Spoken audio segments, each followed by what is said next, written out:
Selama ini kan masyarakat menganggap bahwa BPS itu semua data ada di BPS. Data itu sebenarnya bukannya datanya BPS. Kalaupun BPS punya, BPS itu juga mengambil dari sektoral gitu, dari OPD.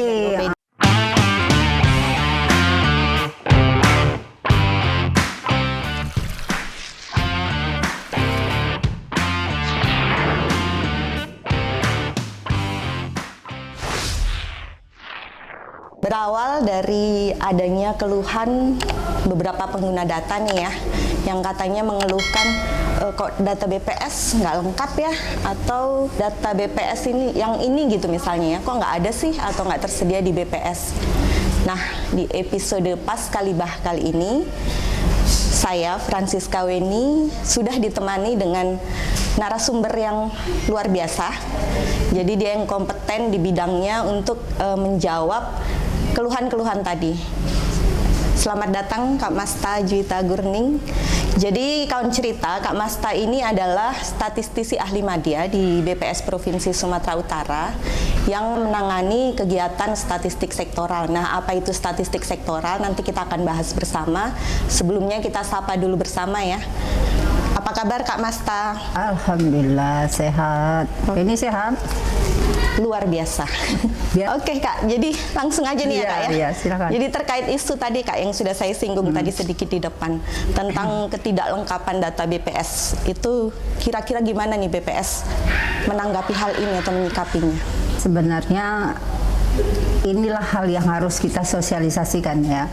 Supaya apa? Karena selama ini kan masyarakat menganggap bahwa BPS itu semua data ada di BPS, padahal kalau kita menelaah ya Undang-Undang Statistik Nomor 16 Tahun 1997, di situ dijelaskan bahwa jenis kegiatan statistik itu ada 3. Pertama itu statistik dasar, 2 sektoral, 3 khusus. Nah, selama ini kan orang belum tahu ya apa itu yang dasar, apa sektoral, apa khusus. Nah, kalau dasar itu penyelenggara BPS. Kalau itu ya jelas BPS. Statistik dasarnya adalah statistik yang bersifat luas dan untuk masyarakat luas, untuk kepentingan umum. Contohnya itu umpama data inflasi, data pertumbuhan ekonomi, data IPM. Nah, itu memang BPS yang ini sebagai penyelenggara. Nah, yang kedua, data statistik sektoral itu yang menyelenggarakannya adalah KLDI atau sering kita sebut OPD ya, Organisasi Perangkat Daerah. Nah, ini tugasnya data ini adalah menghasilkan data-data yang memang dibutuhkan oleh OPD tersebut untuk kepentingan OPD tersebut. Baru yang ketiga adalah statistik khusus, itu bersifat untuk tertentu ya, seperti untuk penelitian atau untuk quick count ya, seperti kalau pemilu itu kan muncul tuh yang quick count siapa presidennya gitu, nah, itu khusus. Nah, yang selama ini masyarakat kan nggak tahu bahwa data-data statistik sektoral itu mereka mintanya selalu ke BPS. Padahal tidak, BPS itu hanya membantu untuk mengumpulkan aja. Jadi inilah yang perlu kita sosialisasi ya, bahwa BPS ini bukan semua data ada, bukan. Tapi data itu sebenarnya di mana-mana ada gitu. Cuma cara jenis kegiatannya itu ada yang dasar, ada sektoral, ada khusus. Ini memang jadi tugas tugas kita ke depan ya, yang harus sering kita sosialisasi biar masyarakat tahu bahwa data yang dia minta ke BPS itu kalau tidak ada bukan berarti BPS tidak menyediakan. Mungkin bisa disebutin Kak contohnya apa nih statistik sektoral datanya? Contohnya itu umpama jumlah kendaraan, jumlah sekolah, jumlah anak sekolah.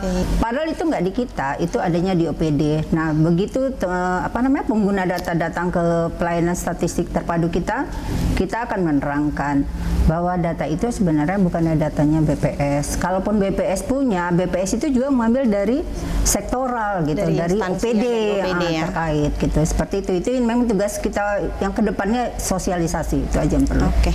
Berarti itu nggak hanya BPS gitu ya, berarti sebagai penghasil data. Jadi ini kawan cerita pengetahuan juga ya buat kita. Jadi nggak semua data itu ternyata nggak tersedia gitu ya di BPS, karena ada OPD atau instansi lain yang juga bisa menghasilkan data statistik gitu ya. Nah, terkait data sektoral ini Kak, kira-kira nih gimana cara pengguna data ini mendapatkan data sektoral? Apakah semudah mendapatkan data BPS seperti kita tahu ya, kalau di BPS kan mudah ya kawan cerita ya. Jadi tinggal datang nih misalnya ke PST kita yang ada di Jalan Asrama nomor 179, atau misal dengan langsung mengakses website kita ya di sumut.bps.go.id. Apakah untuk menggunakan data atau mendapatkan data sektoral juga semudah itu gitu Kak?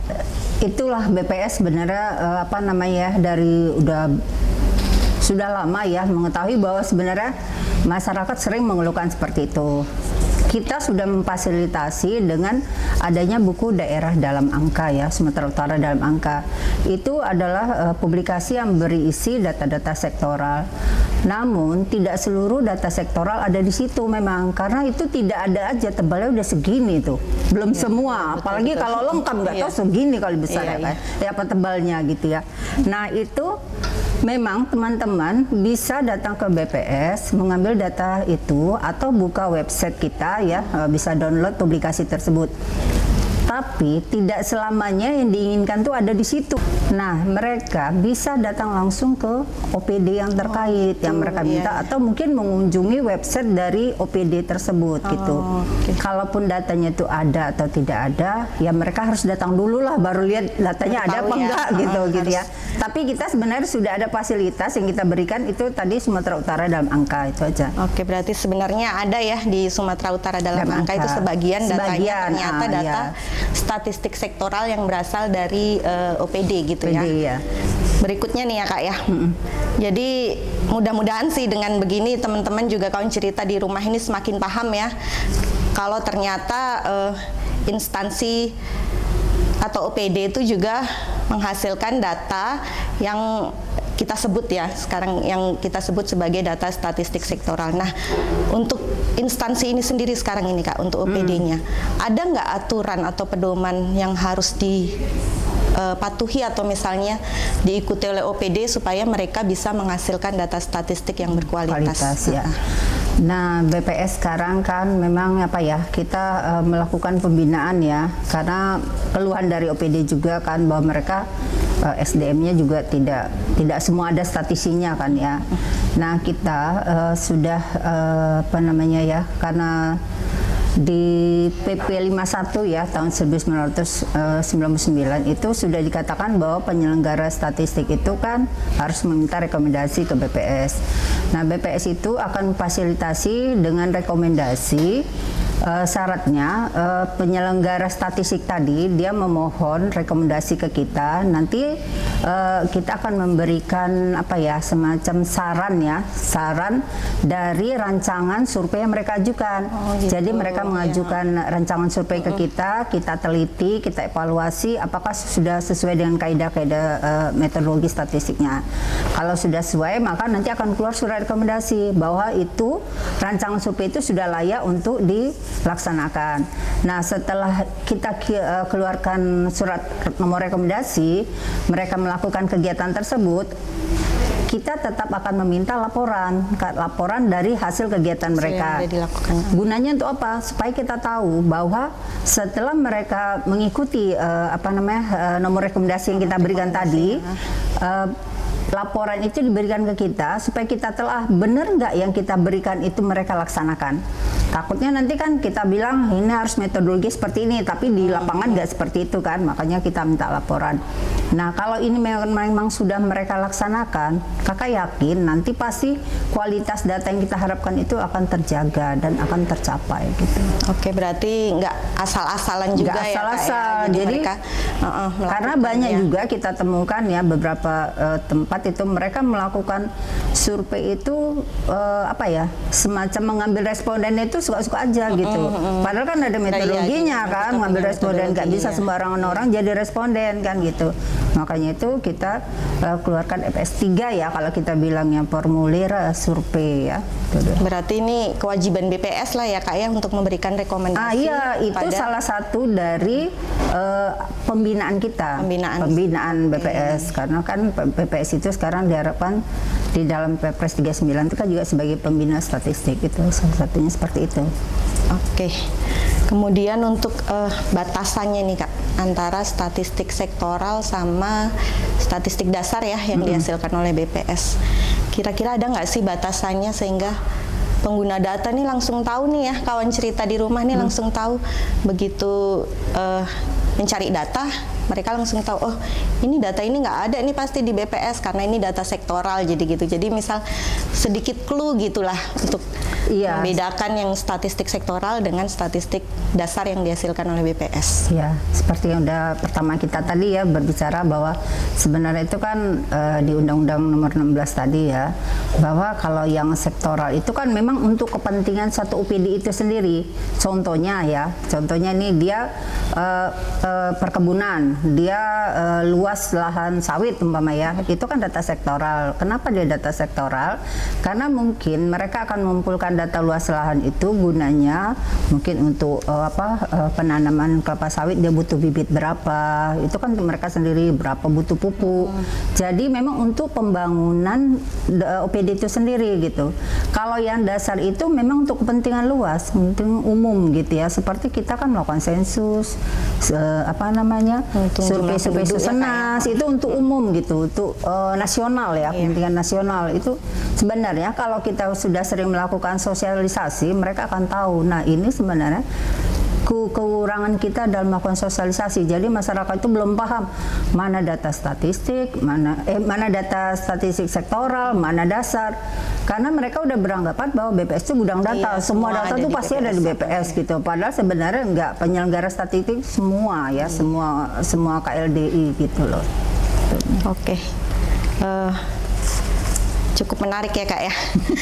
Oke, jadi ini satu lagi nih yang mungkin jadi pertanyaan kawan cerita juga di rumah ya, tentang perbedaan data. Salah satu contohnya nih Kak ya, data penduduk yang dikeluarkan oleh Dukcapil kok beda ya dengan data penduduk yang dikeluarkan oleh BPS. Nah, mungkin jadinya pengguna data bingung nih ya, mau nyari data jumlah penduduk, loh kok beda nih gitu. Jadi yang mana nih yang benar kata yang gitu ya kan? Mungkin boleh dijelasin nih Kak. Ya, memang sebenarnya kalau kita mengambil suatu data, kita harus lihat dulu metadatanya ya. Sebenarnya dari metadata itu kan ada konsep definisinya ya, seharusnya begitu. Nah, kalau BPS itu kan konsep definisi dari penduduk itu kan beda dengan Dukcapil ya. Kalau yang BPS itu kan bahwa memang penduduk yang biasa tinggal di situ. Jadi secara de facto katanya gitu ya. Kalau yang Dukcapil kan pokoknya punya KTP gitu. Dia nggak tahu dia mau tinggal di mana, pokoknya punya KTP di suatu tempat ya, itu udah termasuk penduduk situ. Jadi istilahnya de jure gitu ya. Jadi selama ini konsep ini kan berbeda nih ya. Kalau BPS orang yang tinggal di situ, kalau Dukcapil orang yang punya KTP. Jadi umpama Weni ya, Weni itu tinggalnya di Medan, tapi KTP Deli Serdang. Nah, kalau menurut BPS, Weni itu penduduk Medan kan. Tapi kalau menurut Dukcapil, Weni itu tinggal di Deli Serdang. Atau sebaliknya begitu kan. Jadi toh datanya pasti akan berbeda kan. Jadi biar data BPS sama Dukcapil itu sama, seharusnya begitu kita pindahkan juga KTP. Pasti akan jadi sama data BPS dan Dukcapil. Nah, selama kita sebagai masyarakat tidak patuh dengan aturan ini sampai kapanpun, data Dukcapil dan data BPS itu berbeda. Karena apa? Dukcapil pakai de jure, sementara BPS pakai de facto. Nah, kalau yang de facto itu sekalian de jure pasti akan sama kan? Sama-sama tinggal di situ. Jadi sekarang tinggal datanya dua-dua benar, sama-sama benar. Tinggal kita mau pakai mana. Jadi sebenarnya kalau ininya data itu tidak ada yang salah, sama-sama benar karena beda konsep aja itu aja. Oke, berarti tergantung kebutuhan nih ya kawan cerita. Oke, nggak terasa nih ya Kak ya. Iya.